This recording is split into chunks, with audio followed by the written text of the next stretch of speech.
Dobrodošel v dnevnem podkastu, kjer raziskuješ najpomembnejša vprašanja življenja skozi misli in nauk starih stoikov, kot so Seneca, Epiktet in drugi. Vsak dan ti prinaša novo lekcijo o življenju, prilagojeno za človeka v modernem času. Današnja stoična misel je od Marka Aurelij, meditacije. Vse, kar potrebuješ, so gotovost presoje v trenutnem trenutku, dejanje za skupno dobro v trenutnem trenutku in odnos hvaležnosti v trenutnem trenutku za vse, kar pride na tvojo pot. Konec citata. Sledi kratka razširitev te misli za modernega človeka. Mark Aurelij nas opominja, da sta osredotočenost na trenutek in pravi odnos do življenja ključna za doseganje notranjega miru.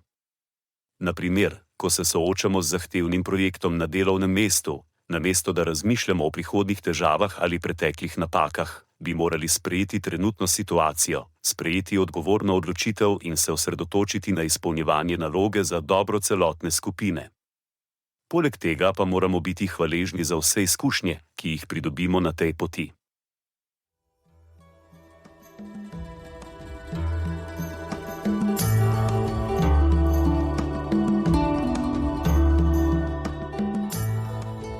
Kot pravi Seneca, nič ne osrečuje toliko kot ljubeča in zvesta prijateljstva. Zato podeli to epizodo z nekom, ki ti je blizu in ne pozabi slediti podkastu, da boš lahko obveščen, ko bodo objavljene nove epizode starih modrosti stoikov. Želim ti polno preizkušenj in poguma v tem dnevu.